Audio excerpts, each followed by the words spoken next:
bad. So when I say the word, today we're going to talk about conflict, you don't even go, oh, that's so deflating. This is going to be boring and hard today. No! Conflict is not necessarily bad. As a matter of fact, here's what I believe about conflict. I believe that healthy conflict produces healthy relationships. Yes. Yeah. Healthy conflict produces healthy relationships. Conflict in and of itself is not a threat to our relationships. Here's what's threatening: how we handle conflict, how we deal with conflict in our relationships. That's what makes it a threat to our relationships. So let's settle this. Conflict is not necessarily bad. The second thing we need to understand is this: conflict is unavoidable. You can't stick your head in the sand and go, I'm not going to do it. I choose to not enter into conflict in any relationships that I have. Sorry, not going to happen. Conflict is unavoidable. Conflict is inevitable. And that's why we have to talk about it today. Because it's happening in your relationships. And here's the beautiful part. God has so much to say about conflict and how we deal with it, how we handle it. The Bible is filled with advice and direction on how to deal with the conflict that inevitably happens in our lives. One of the things we've been saying in this series is this, is that God created you and I to be relational beings. There is no way that God created you and I to be a relational being so that our relationships could just suck and be awful. That would be not a loving father, okay? That would be a cruel father who would do that to us. He wants the very best out of our relationships. And so his word, the word that he's given us, it's filled with information on how to deal with the inevitable, unavoidable conflict that will happen in our lives. I promise you, everybody in this room, on some level this week, you dealt with some level of conflict in a relationship in your life this week. I promise you it happened. As a matter of fact, some of you couples, you're not sitting as close to each other as you normally would. And you know why? Because there's a little something going on there, right? A little conflict, a little trouble in paradise, right? And if that's you right now, even if you're a friend, if that's you right now, here's what you're thinking. You better be listening. Like that's what you're thinking of the other, but the other one's thinking that about you. You better, pastor's got something to say to you. You better perk up and listen. Well, listen. I promise you, on some level, everybody in this room has dealt with some conflict in your life this week, whether it was at work, whether it was at school, whether it was at the gym, whether it was in the neighborhood, whether it was your jacked up family, because some of y'all got some jacked up relatives, man. You know, or maybe it was somebody here at the Vineyard. Maybe in your life group, or maybe just a friend. Maybe you somebody you serve with, or do life together with. Maybe there was some conflict this week. The bottom line is conflict is not necessarily bad, but conflict is unavoidable in our lives, okay? So this weekend, here's what I want to do. I want to show you just a very simple concept. If conflict is not bad and conflict is unavoidable, how about we check the Word of God out and find a very simple concept? And that's what I want to do today. I want to share with you a very simple concept that will help you to deal with the unavoidable, inevitable conflict that will happen in your relationship and mine, okay? And here's the reason why I want to do this. Because this series is all about giving us the confidence to believe that we can do this, right? I can relate. That's what this is about. I can do this with the help of God, with the help of His Word, with the help of my brothers and sisters, my church family surrounding me. You know what? I can relate. No matter how difficult it might be, I can do this. In every one of my relationships and in every facet of those relationships, I can relate. So let me give you this. I want to give you there are typically two different roles in conflict. Typically two different roles in conflict. And if you're taking notes, you might want to write these down, all you note takers, okay? In a typical conflict, it involves two roles. You've got the sender and you've got the receiver. Everybody say sender. Sender. Receiver. Receiver. You've got the sender and the receiver. What does that mean? Well, the sender, let's look at what the sender does or who that is. The sender is the one who has been wronged. That is the sender. You've been wrong. Somebody let you down. Somebody hurt you. Somebody did something. And as a result, you're here. You've got something to say. You've got to address this person who wounded you, who hurt you, who let you down. That's the sender. But the receiver, look at this. Here's who the receiver is. They're the wronger. And I know that's not a word. Don't don't email me. I get it. Okay. I looked for other words, and that one just sounded better, and it sounded funny, and I was like, oh, wronger. Okay, so everybody say wronger. Wronger. Not a word at all. Okay. But that's how you break it down. You got the sender and the receiver. But let's be honest. Typically in conflict, we don't see it this way, do we? We don't see ourselves during times of conflict as either the sender or the receiver. Typically, if someone's confronting you, your natural response is not to go into receiving mode, right? If somebody approaches you and says, hey, listen, I got someone you talk about here. You dropped the ball, you let me down, you wounded me, you hurt me, you said this, you did that. I saw what you did on social media, and we need to address this. Typically, in that moment, you don't do this. You don't go, okay, hold on. That means you're the sender, all right, and I'm the receiver. So let me open up my mind. Hold on. Let me time out. Let me open up my mind. Let me open up my heart. Palms up. I'm ready to receive. Share with me. I want to know everything that's on your mind. Bring it on. Right? We don't do that. We don't see ourselves. No. When someone is sending information to us because we've wronged them, typically we want to defend ourselves, right? Or we want to fight back. Normally, when somebody confronts us, we check out in terms of being a receiver. You know why? Because I didn't wrong you at all. You're accusing me. I don't see myself as a receiver. I see myself as being accused. And so what I'm doing is I'm just waiting for a little break in the action so I can punch you back, right? You got something to say to me? Wait for a little pause in the action and I'm bringing it back at you, right? Now, nobody knew about this game at the 9:30, but I'm hoping people at the 11 know about this game. Does anybody know the egg tossing game? Yeah. Oh my gosh, there's 4 people. Okay, I got to tell you about the egg tossing game. Okay, the egg tossing game is funny. You take an egg, 2 people, you take a raw egg, and you toss it back and forth. One tosses, the other catches, all right? It's a great game. You should try it today. It's warm out, so try it. And the goal is that when I toss and you catch, if you catch it without it breaking and sliming you, both parties take a step back, right? And the goal is to see how far away we can get from each other, because eventually we're going to be chucking this thing a long way, and eventually you're going to go, and it's going to slime you in the face, right? That's the egg tossing game. Well, I was thinking about the egg tossing game this week, and I thought, what if I said, hey, let's play the egg tossing game? It sounds like fun, right? I got a raw egg, and there's you and me. Let's do it, right? And I said, so I'm going to toss, and you win. Well, I'm not going to catch. And I said, well, I'm going to toss anyway. Well, I'm not going to catch. I'm going to toss back at you. How about that? Before you know it, we've got a war on our hands. We got eggs flying back and forth. And we don't have a game. We have now got a war on our hands. And I share that with you because I think that is an accurate picture of what's going on in our relationships. Instead of us engaging in healthy conflict by having the role of the sender and the role of the receiver, here's what we typically do. We both become senders. Right? We both become senders in that moment.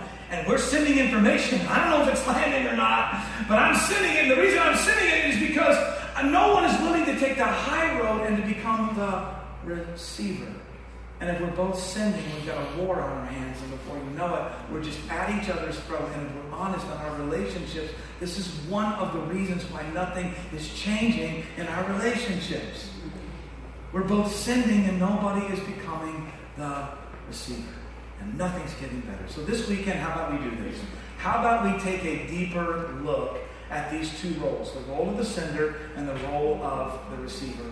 And how about we just say, God, what do you want to show us today? How about, because conflict is unavoidable, and it doesn't have to be bad. So how about, Lord, you just we open up our hearts and minds, and we say, Lord, why don't you show us some stuff? Why don't you teach me something about conflict? Because I want to do this your way. So we've got the sender, we've got the receiver. Let's talk about the sender first. The role of the sender is to seek improvement, not victory. If you're taking notes, you might want to jot that down. The role of the sender is to seek improvement, not victory. If you are the sender, please understand something. Your goal is not to win. That's not why you're sending information. That's not why you've approached this person, the wronger. That's not why you've approached this person who has wronged you, because you want to win. You're not there to make a point. You're not there to prove them wrong. When I feel wronged by somebody and I address that with them, my heart, my motive, my mind, my heart in that moment should be, hey, listen, I'm here not to prove you wrong. I'm not here to win. I'm not here to make a point. I'm just here because I believe in us. I believe in this relationship, and I want it to improve. I'm here for improvement, not victory. But can we be honest? How often does that happen? Right? Let's be honest. How often does that happen in our relationships? When we engage in conflict, let's be honest. We're more interested in being right than we are bringing improvement to the relationship. Oh, I take that back. We want to improve the relationship, and here's how we're going to improve it. You're going to tell me I'm right and you are wrong. Go ahead. That'll make us all better. Why are we that way? Why do all of us battle with that? Here's why. Because every single person in this room battles with this thing called pride. And our pride that we battle with is absolutely ridiculous. And pride desires, every time, pride will desire victory over a win. Victory over healing, I mean. Every single time. It wants to win. Pride wants to win. Not have healing. I want to be right. I'm right and you're wrong. You know what pride will do? Our spiritual enemy will lure us into pride in our relationships all the time. And so we have to be vigilant. We have to be aware. Let's check out and see what the Bible has to say about this. Ephesians chapter 4. And we're going to look at Ephesians 4, several verses here today. So let's find out what the Word of God has to say about this. Verse 25 says, stop telling lies. Now, understand the context here, stop telling lies, is what Paul is saying, the writer here. He's saying, stop telling lies. In other words, stop acting like everything's okay when it's not. That's basically what he's saying here. Stop acting, you bunch of church people. He's writing to the church at Ephesus, and he's telling these group of Christians, stop acting like everything is okay when it's not. You know y'all got conflict with each other. So he goes on and he says, let us tell our neighbors the truth. Everybody say truth. Truth. For we are all parts of the same body. And he goes on and says, and don't sin by letting anger control you. Don't let the sun go down while you are still angry. Hear that? Don't let the sun go down while you are still angry. For anger gives a foothold to the who? To the devil. For anger gives a foothold to the devil. We're going to talk about that in a minute. So basically what we just read here is this. Here's what Paul is telling us. You got to deal with it. It's not going to be easy, but you have to deal with the conflict that exists in your relationships. One of the most destructive things that we could ever do in our relationships is this: avoid it. One of the most destructive things you could ever do in your relationship is avoid conflict, and yet avoiding conflict is a choice that we make all the time. All the time. And there's many reasons why we do it. See, as a pastor, I've been pastoring for many years, and I've had so many people over the years approach me about the conflict that's happening in their lives, right? Like, oh, my spouse did this, man. You know, or my friend did this, or my kids did this, or my boss did that, or what, and here's what they typically want me to do. Now, would you fix that? The answer is no.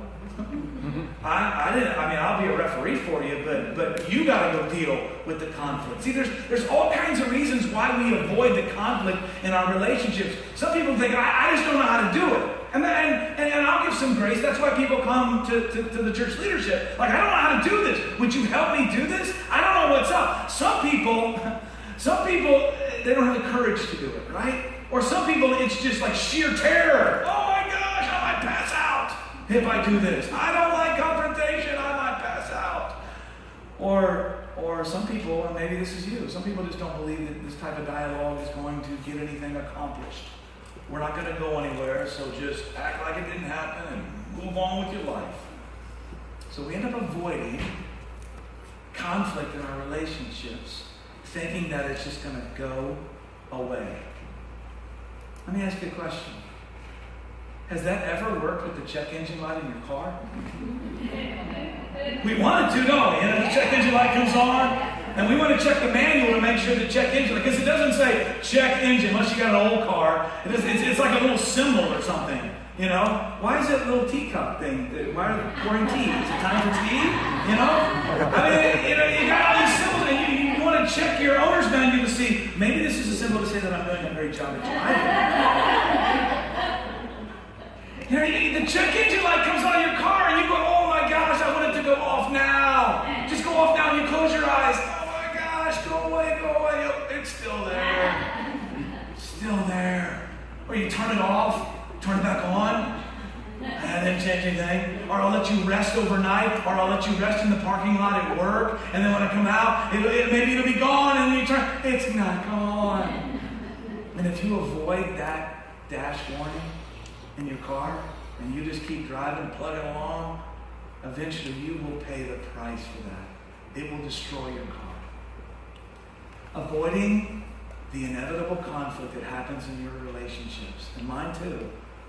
If you don't resolve the conflict, eventually, let me give you some really bad news, but honest news. Eventually, if you don't deal with it, it is going to kill that relationship. Yep. I can't put a time on it. Every relationship will be different. Because everybody has a certain level of stamina and patience on how long they can deal with that. But eventually, if you avoid it, it will destroy your relationships. Here's what I find out when I thought about conflict. The very person that we could talk to fix it is typically the person we avoid. Mm-hmm. Or if we can't avoid their presence, we avoid the topic, don't we? It's crazy. The one person that can fix this is the person we avoid, or we avoid talking about it, right? And it's not that we don't talk about it to anybody else. Problem is, we talk to everybody else about it, except for the person who can actually fix the problem. Avoiding it doesn't work. I have a sister. Here's a picture of my sister and I right here. Isn't that sweet? Yes. I thought by now you might be a little bit mad at me in this message, and so I thought if I showed a cute little picture of me, you might go, "Oh, that's my pastor, a little bowl cut." You know, my mom made her clothes. Anybody, your mom made your clothes? Anybody? My mom legitimately made everything I wore except for my husky jeans. What are you laughing for? My sister and I used to fight like cats and dogs. Now you look at her in that picture and you think, "Oh, isn't she sweet? Look at that little dress." She was possessed. I think I saw her head spin one time. This girl terrorized me, man. I mean, until I got bigger than her. When I got bigger, it just took one punch and then she stopped. She's smart. She's done. She's done, okay? I terrorized her as long as I could. I mean, she would do all kinds of things to me, man. I mean, when my mom and dad would leave the house and leave us alone, I've been wearing glasses since I was in second grade. I would legitimately, we knew the routine. There wasn't any questions. When they walked out the door, the first thing I do is take my glasses off, sit them on the television, because back in my day, television was a piece of furniture. It was a box on the floor. It wasn't something hanging on the wall. And so I took my glasses off, put them down, and we fought the whole time. We might break for, peanut butter jelly or something like that, but we go right back at it, fight. And she was bigger than me, man. I mean, she knew I was there because I'd punching and scratching anything I could. But she would get me down on my back, and she would take her knees and just press my arms against the floor. I'm stuck, and then she'd hawk up a loogie. And drop right on my arm, going, "Ow!" And then she'd suck it back up. And then evil. One time, I should have brought these today to show you because I have them. My dad had these pliers like that big. I mean, we're talking like that, right? I should have brought them. They're in my garage. I used them yesterday, as a matter of fact. And we were in the garage, and my sister said, "Hey, will you get that off the shelf for me?" And I reached up, and I'm like this, like that, and I'm trying to get it for her. And she comes up behind me with these massive pliers, and she latches on to one of the cheeks. These cheeks. And she goes, "Wow!" like that, and then she twists it like that. And I'm like, you can't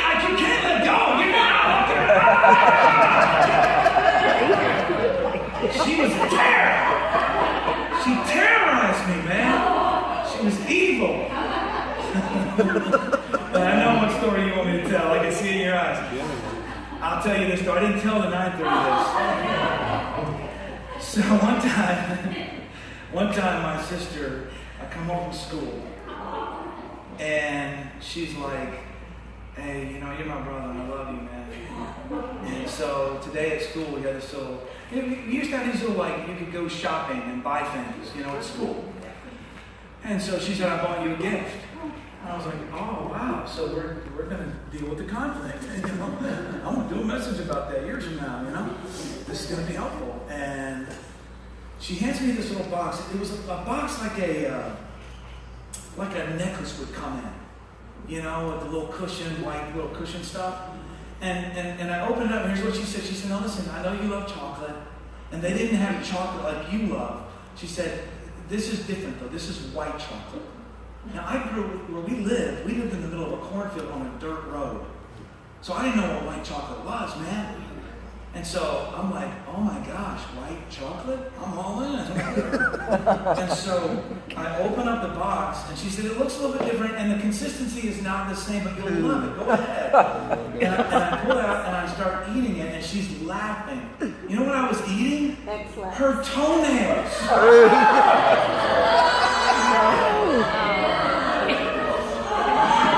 She was a terror.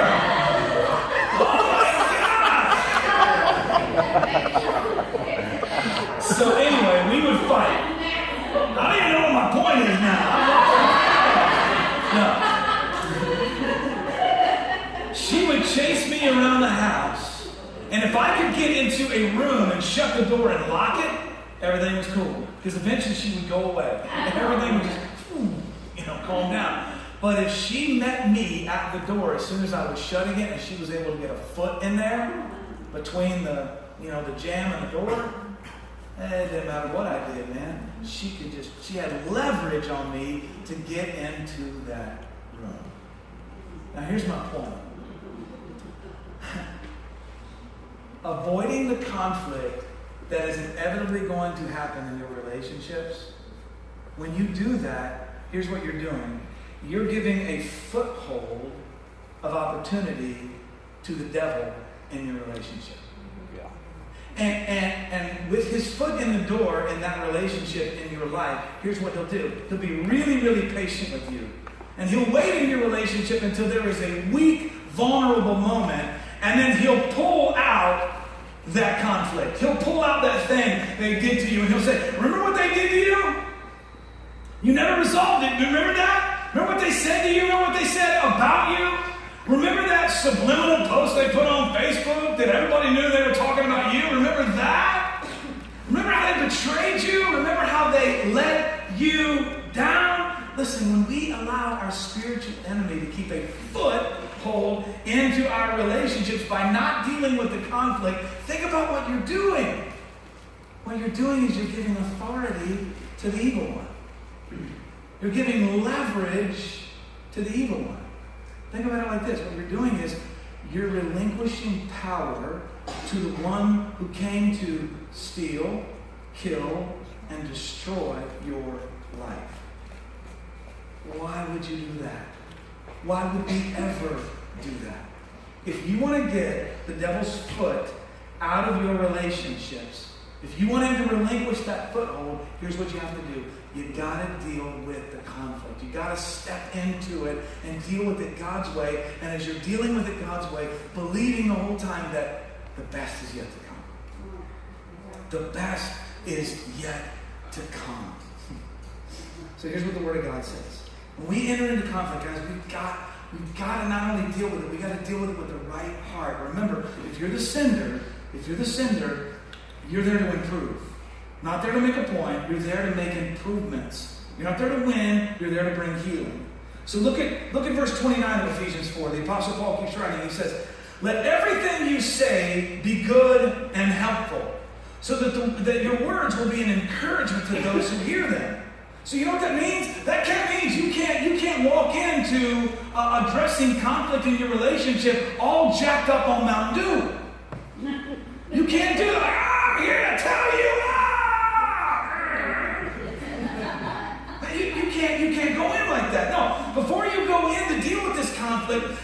get rid of all bitterness. You got to get rid of rage. You got to get rid of anger. You got to get rid of harsh words and slander, as well as all types of evil behavior. Instead, here's your attitude.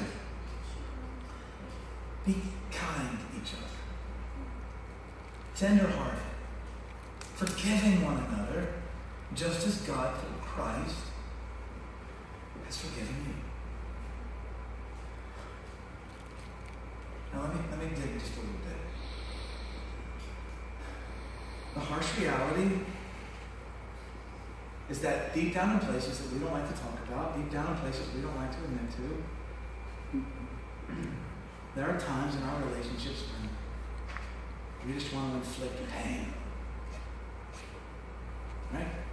Sometimes it's not about pride. Sometimes it's not about victory. Sometimes it's just, I want you to feel what I feel. I want you to feel the pain. I want you to feel the hurt that I feel. And listen, those thoughts are a reality.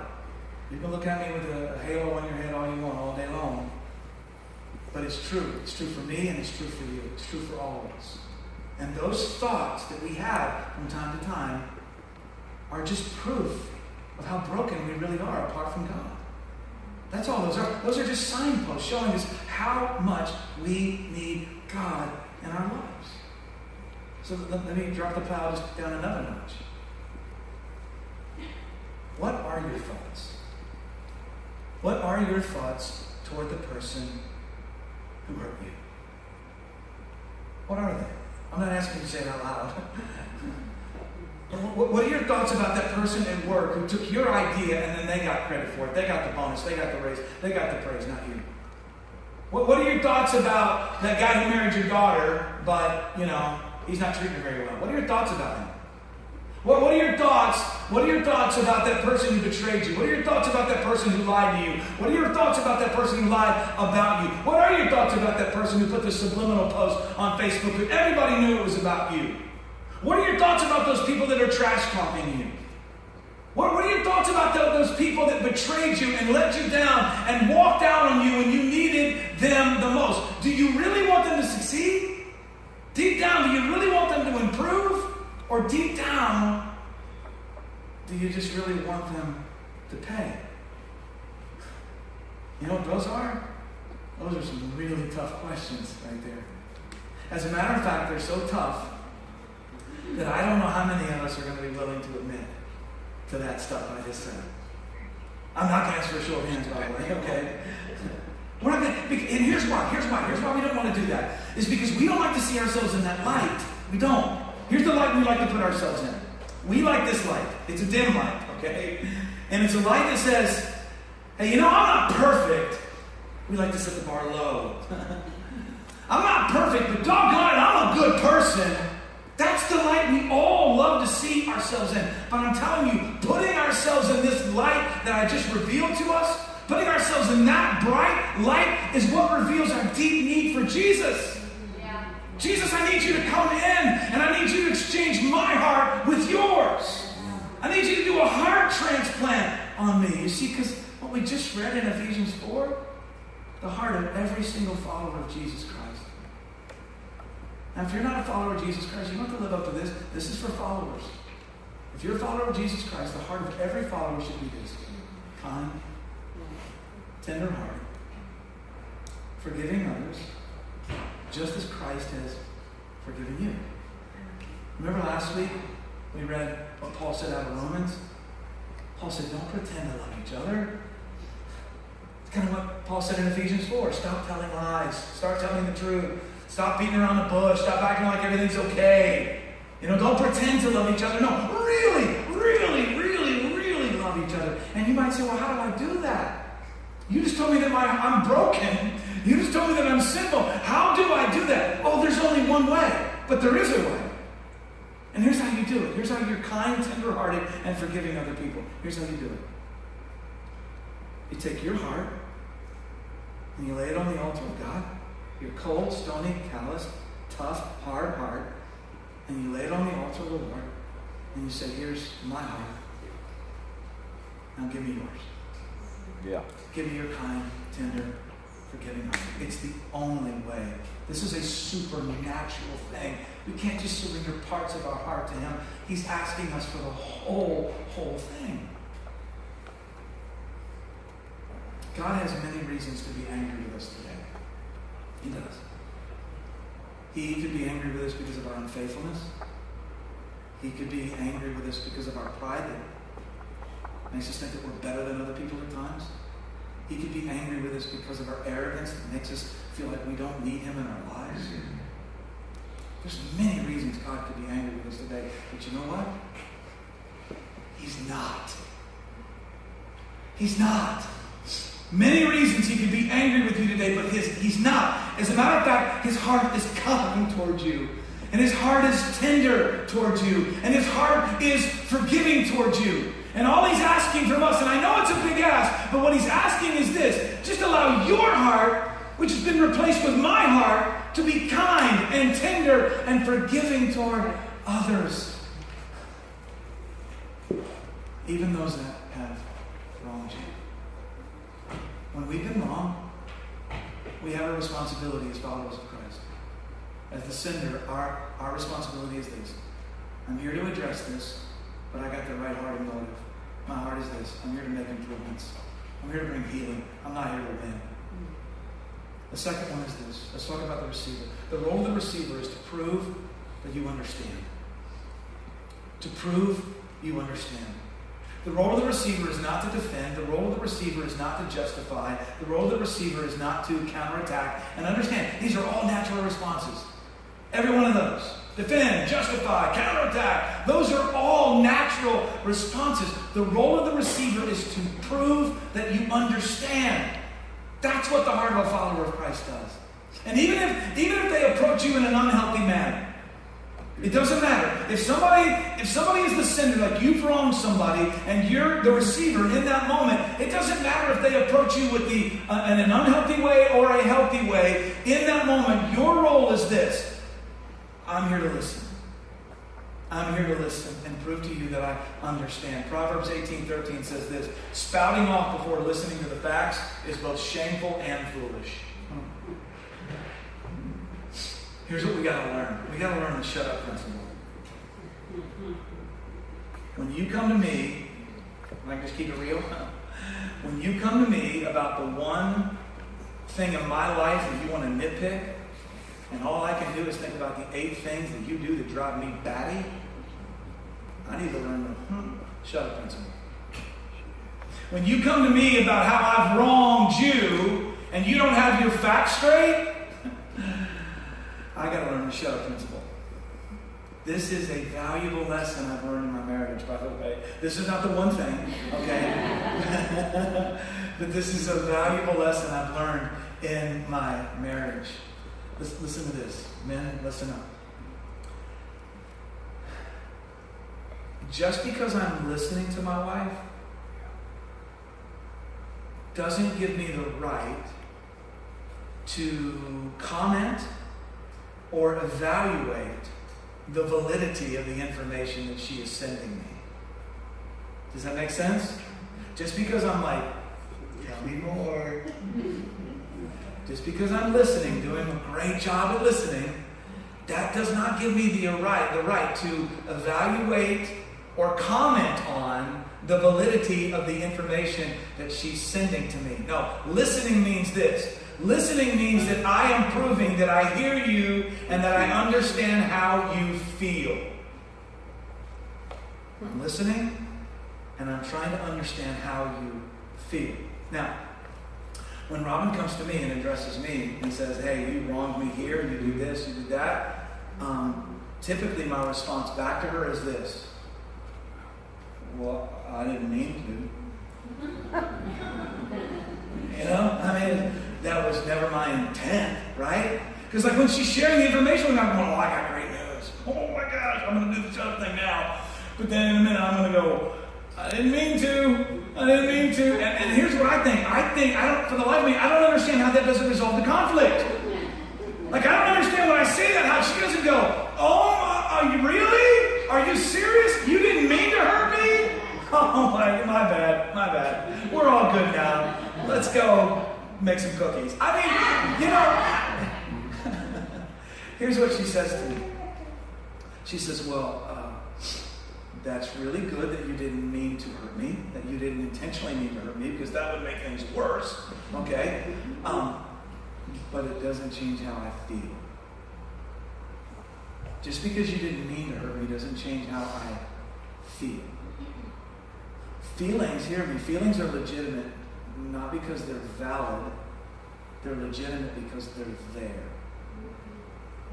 Years ago, I was pastoring. I was like the pastor. I wasn't like one of them. I was the pastor of a church at 26 years old. Should have never happened. Oh my gosh, I was too young. At 26 years old, I'm a pastor of a church, and this lady comes in my office, and she tells me how she's feeling. And she's older than me, and I'm sitting there the whole time just excited. I'm happy. And you know why? I mean, this woman's broken, and she's telling me how she feels. And it's something to do with the church. And I'm going, oh my gosh, I can't wait for her to stop talking. Because when she stops talking, I'm going to tell her that she doesn't have to feel that way, because her feelings aren't legitimate because she doesn't have her facts straight.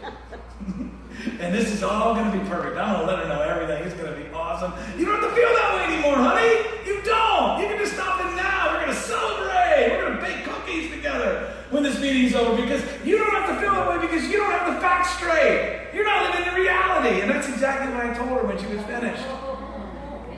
None of your feelings are legitimate. And she looked at me.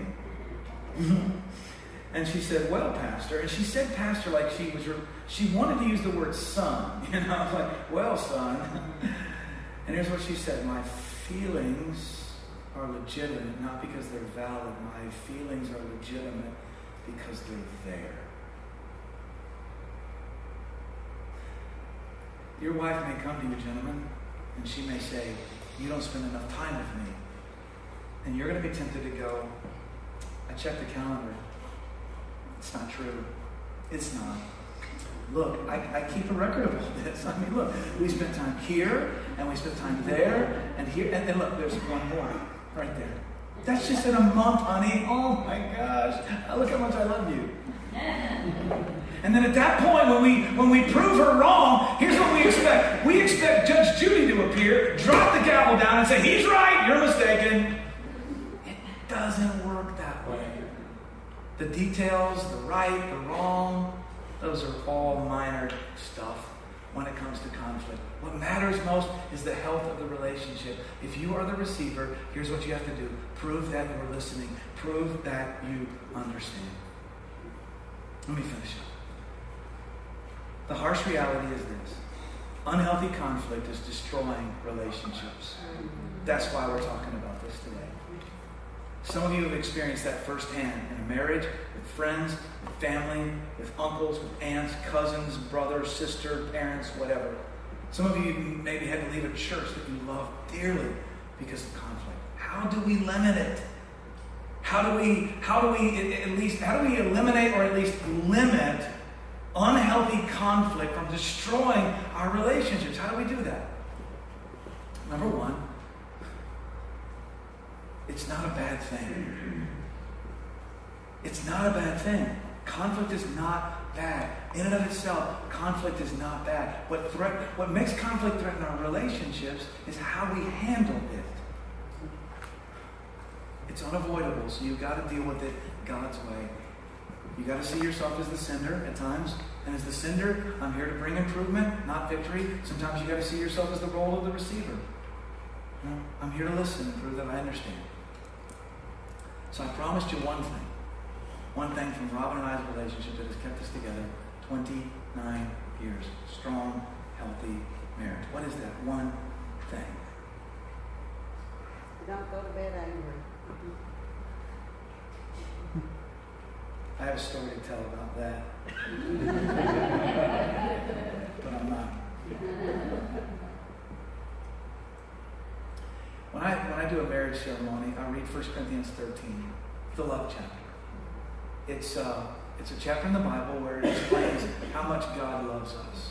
Like the ways, like it's descriptive. Like the God kind of love is kind.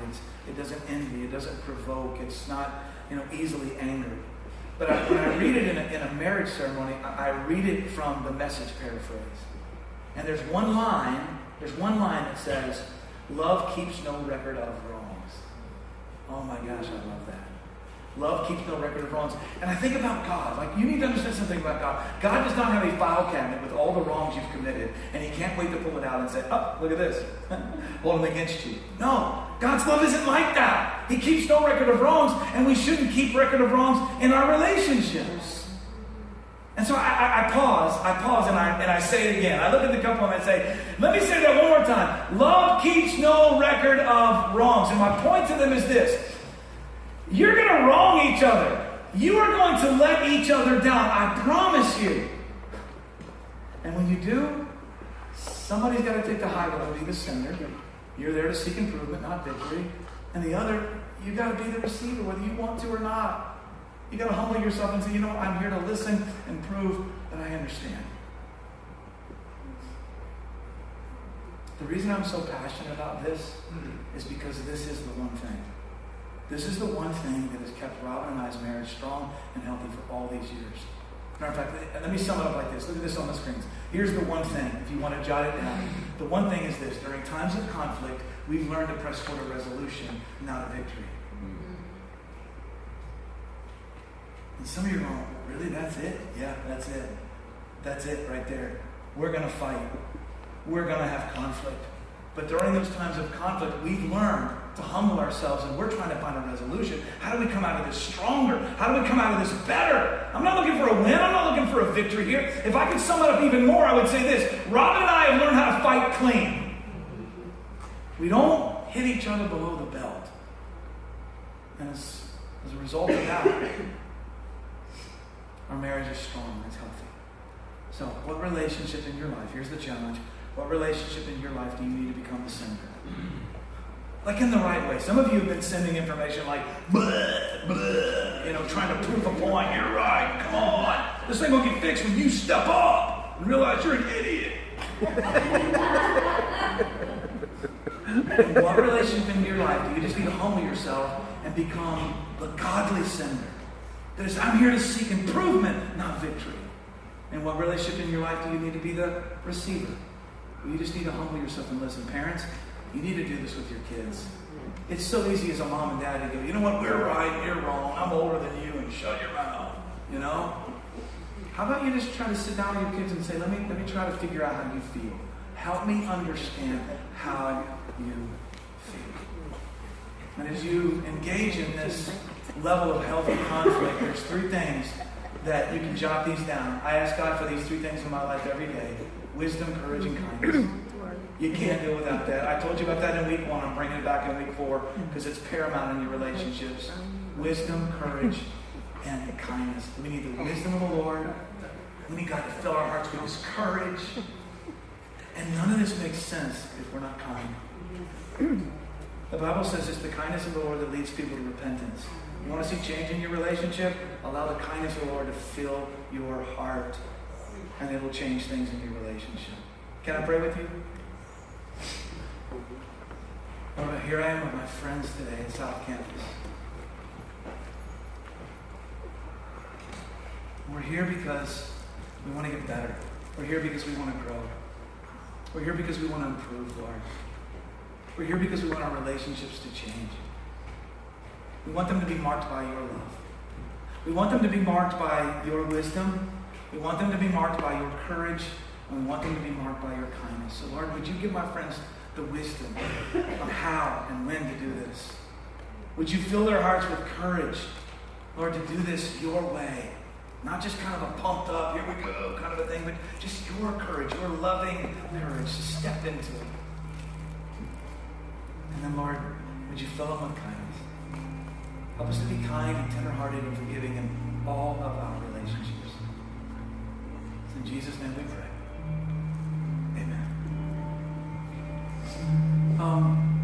Today, I want to finish up by sharing some family time with you guys. Church is a family, and there's times where we just gotta share some information. And what I want to share with you today is not bad. Don't freak out. It's not bad. I think it's. I'm excited about what I'm about to share with you.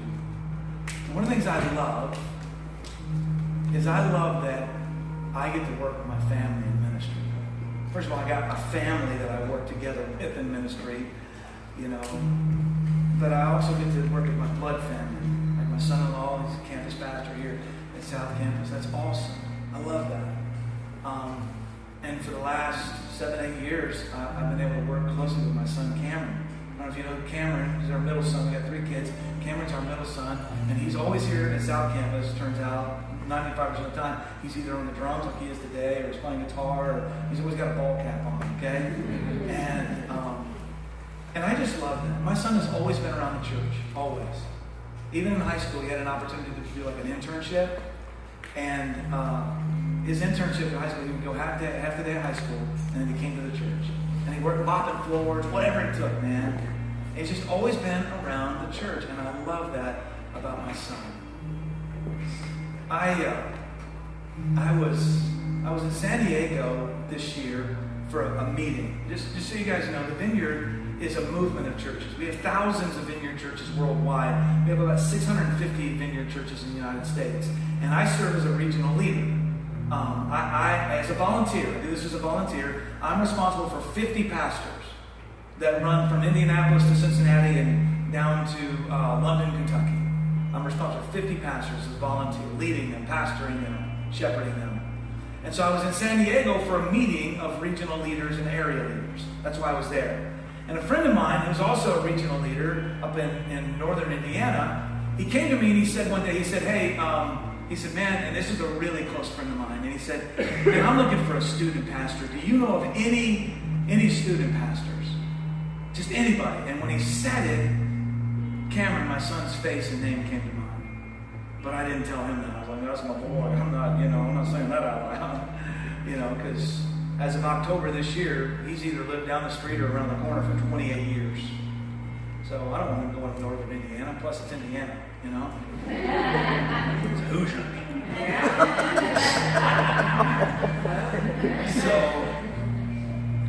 So it just wouldn't leave me, though. It wouldn't leave. And so he called me, my pastor buddy called me the week of Easter. And if you're a pastor, you don't call another pastor the week of Easter. You just leave him alone, right? I'll call you after Easter. But he called me. I'm like, I saw his name. His name's Mark Pope. And I'm like, oh my gosh, this is like, what's he calling me for? And he says, listen, man, I've been praying about this. And this sounds really weird, but what about your son? And then he said, no, that sounded way better in my head than it did when I said it out loud. I'm so sorry. I love you. I got to go bye. And I'm like, no, don't hang up, man. I said, let me tell you the story. And I said, I got to present this to my son, man. I have to. So the Saturday before Easter Sunday, his mom and I sat him down and said, hey, there's this church in northern Indiana. It's a strong Vineyard church, 1,600 people. It's a close friend of mine. And they're looking for a student pastor. They got 200 students. And they're looking for somebody to come lead that. And they're really interested in you. And his first thought was, no, I'm not doing that. I love my church. I ain't going. I said, no, you can't do that, son. You can't do that. You have to pray about this. He prayed about it. He went there for an interview. And he accepted the job. And so next Sunday will be his last Sunday here at the Vineyard. So I came by today at South Campus to celebrate this with our family and my son, Cameron. Cameron, you back there? Can we celebrate it with Cameron? Woo!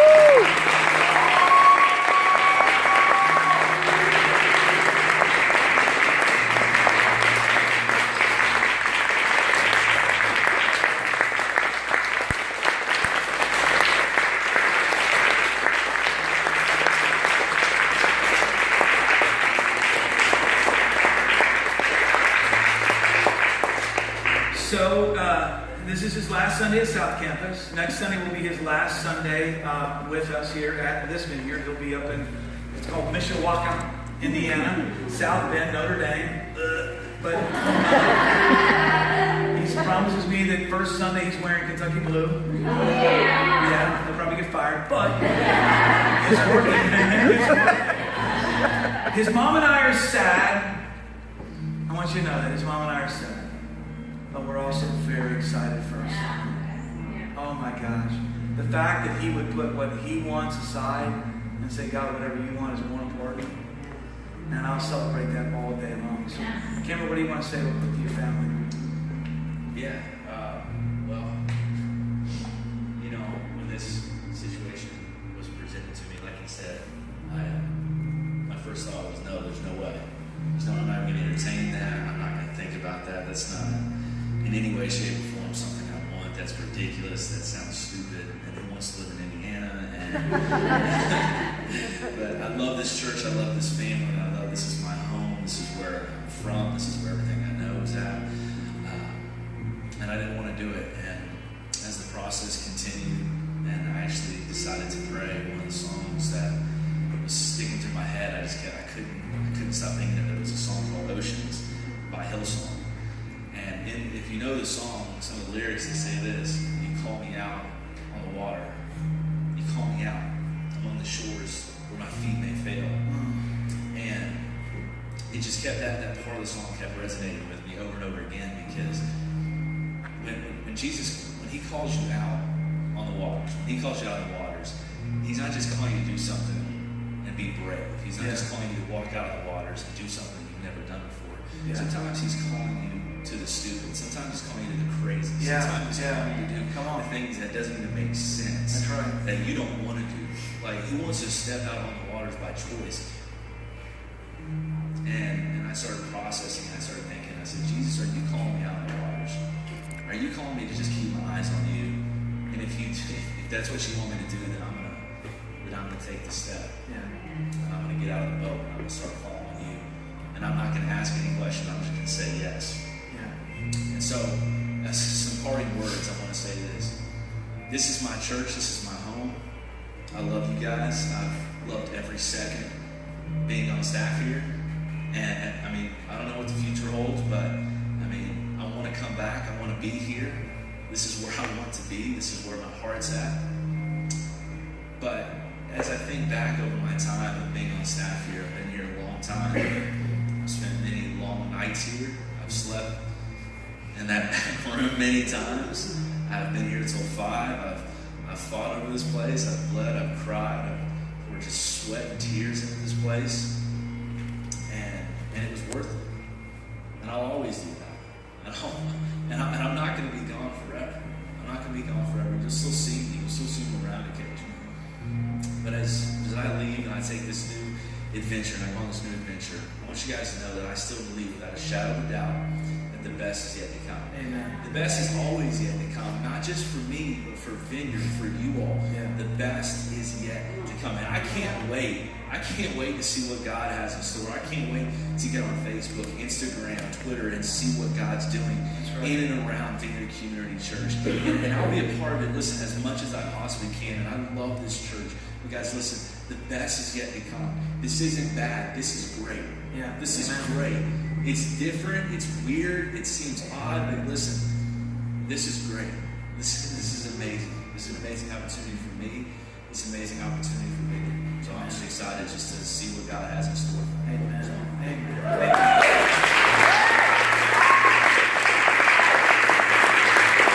Can you stand up and pray for Cameron? And I'm going to do something different. Carson, would you come up here? Would you come up here? Pastor Isaac, you come up too. And